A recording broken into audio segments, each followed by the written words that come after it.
बीड जिल्ह्यामध्ये 13 मे रोजी लोकसभेचं मतदान आहे। या लोकसभेच्या मतदानाच्या पूर्वसंध्येला म्हणजेच 12 मेच्या रात्री माजलगाव तालुक्यातील गंगामासला येथील सलग 4 सलून दुकानाची तोडफोड करण्यात आलेली आहे। मित्रांनो, इथे चोरी झालेली नाही, फक्त सलून दुकानाची तोडफोड करण्यात आलेली आहे, नुकसान करण्यात आलेलं आहे। तर हे नुकसान का करण्यात आलेले आहे, कशामुळे करण्यात आलेले आहे, या संदर्भात आपण या व्हिडिओच्या माध्यमातून माहिती घेणार आहोत। सध्या लोकसभेचे 4थ्या टप्प्यातलं मतदान 13 मे रोजी आहे आणि या टप्प्यामध्ये संभाजीनगर आसन, बीड आसन, महाराष्ट्रातल्या 11 जिल्ह्यामध्ये 11 ठिकाणी इलेक्शन होणार आहे 13 मे रोजी। तर बीड जिल्ह्यामध्ये जी काही टक्कर चालू आहे सध्या, पंकजा मुंडे ज्या भाजपच्या उमेदवार आहेत, महायुतीच्या उमेदवार आहेत आणि त्यांच्या विरोधामध्ये बजरंग सोनवणे जे की राष्ट्रवादीचे उमेदवार उभे आहेत। तर मित्रांनो, बीड जिल्ह्यामध्ये तुम्ही आम्हाला मतदान करणार नाहीत म्हणून माजलगाव तालुक्यातील गंगामासला या ठिकाणी 4 सलूनच्या दुकानाची तोडफोड करण्यात आलेली आहे। त्यांचं रात्री 1च्या नंतर नुकसान करण्यात आलेलं आहे।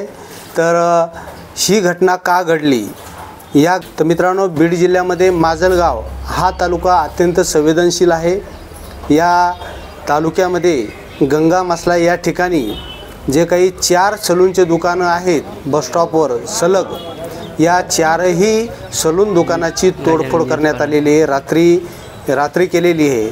तर या संदर्भात आम्ही तिथल्या काही पदाधिकाऱ्याशी, तिथल्या काही समाज बांधवाशी संपर्क करून माहिती करून घेण्याचा प्रयत्न केला असता एक गोष्ट लक्षात आलेली आहे की 1-2 दिवसापूर्वी या सलून चालकाकडे काही कार्यकर्ते आले होते आणि तुम्ही पंकजा मुंडेला मतदान न करता आमच्या पार्टीच्या उमेदवाराला मतदान करा असे त्यांना दम देण्यात आलेला होता।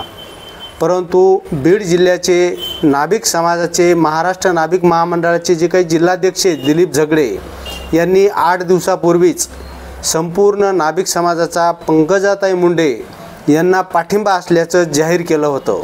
तसं त्यांनी पंकजाताई यांना पत्रसुद्धा दिलं होतं। याचाच राग म्हणून की माजलगाव तालुक्यामध्ये जे गंगामासला आहे या ठिकाणी सलून चालकाच्या दुकानाची तोडफोड करण्यात आलेली आहे। तर सलग 4ही दुकान तोडफोड करण्यात आलेले आहेत। हा जर चोरीचा उद्देश असता तर फक्त सलूनचे दुकानं का फोडले, हाही महत्त्वाचा प्रश्न आहे मित्रांनो।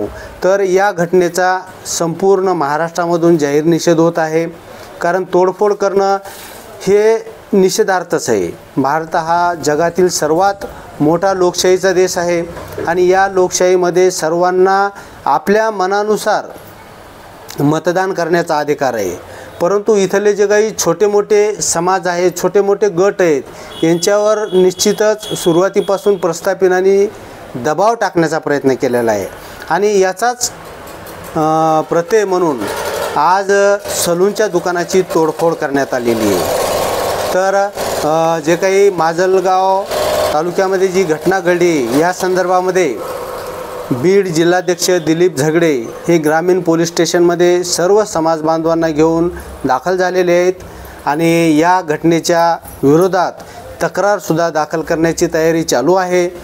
तर अशी जी घटना घडलेली आहे ही घटना का घडलेली आहे या संदर्भात सुद्धा आपण विचार करणे खूप महत्त्वाचं आहे, कारण टोटली समाज एका बाजूने उभा जोपर्यंत राहत नाही, एका मताशी, एका पक्षाशी ठाम होत नाही, तोपर्यंत आमच्यावर असे हल्ले होत राहणार आहेत। तर त्यामुळे जो काही बीड जिल्ह्यामध्ये प्रकार घडलेला आहे हा प्रकार भविष्यात घडू नये म्हणून योग्य मताचा वापर करून योग्य उमेदवाराला नाभिक समाज बांधवांनी मतदान करावे असं मी जाहीर करतो।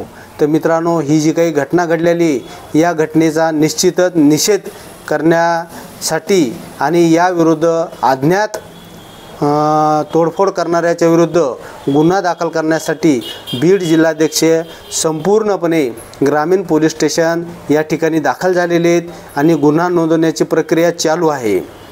या घटनेचा निषेध म्हणून आज बीड जिल्ह्यामध्ये संपूर्ण नाभिक समाजाने बंद पाळलेला आहे।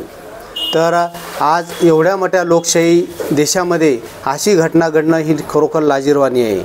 मित्रांनो, अशीच घटना यापूर्वीसुद्धा एक घडली होती. सोलापूर जिल्ह्यामध्ये नाभिक समाज बांधवाच्या कुटुंबाला मारहाण करण्यात आली होती.